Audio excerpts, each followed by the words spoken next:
Hello, I'm Liz Lumley of Finextra, and today I'm speaking to Beau Alexander of SunGard Valdi, and we're going to have a bit of a conversation about risk management. So, it's almost, you can say that there's a certain amount of common sense that comes into risk management. But saying that, do you think the industry as a whole kind of adequately manages risk?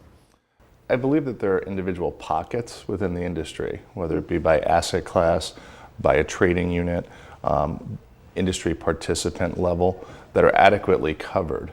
I think that when we look at the overall global markets and individual regions, that there still are some rather large gaps in terms of risk management capabilities, overall exposure, and just overall impact to simple economic news and factors that would happen that could still have adverse impacts on the markets as a whole.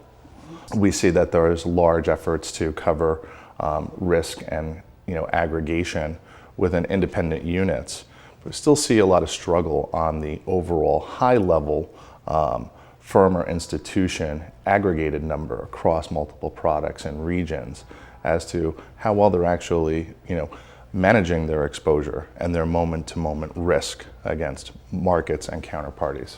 So, but what are some of the common problems that firms are facing, and are they even aware of these?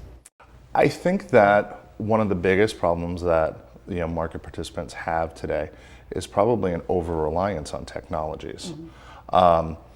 Many times, firms are using or relying on risk controls, pre-trade risk monitoring, that is coupled and built within another technology that has a primary function, whether it be smart order routing, market access, order management itself.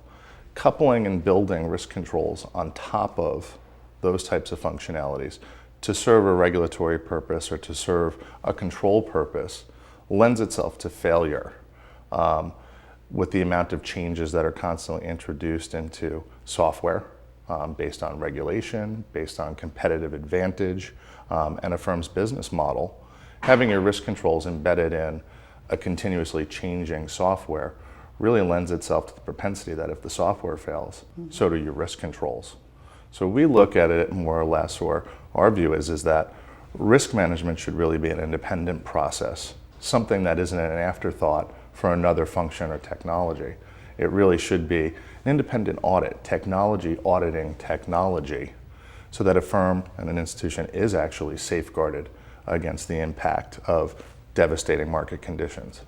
So you mentioned technology, but when talking about risk management, I wanted to move in to talk about regulation. And of course, banks love to complain about how stringent regulation is. But what is your opinion? Are you seeing more stringent risk controls happening right now? We certainly are. We're seeing a large wave, run across the globe right now, originating in the East with capital controls and regulations that have gone into effect.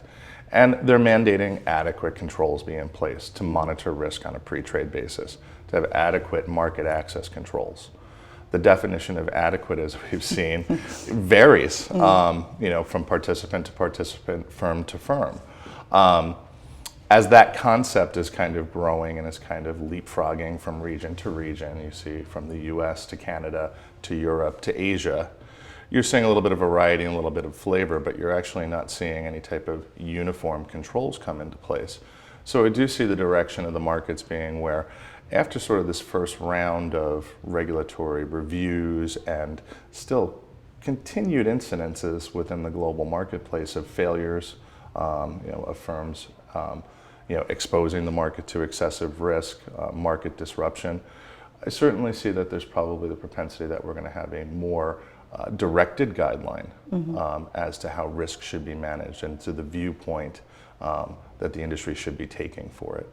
So if we're going to have a more of a direct focus on how risk should be handled, is this, in your opinion, is this moving towards making the markets any safer?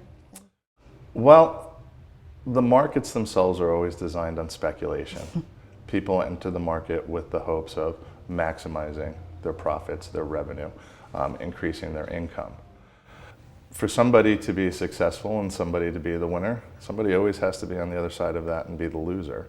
So there's always going to be risk within the markets. Has it tightened up the market? Has it made, on the independent firm level, given you more or less, exposure to counterparty risk? Has it given you more insight into who your execution partners are and what your actual liabilities would be if they fail? Yes, it certainly has, and in that respect, it's made the market safer.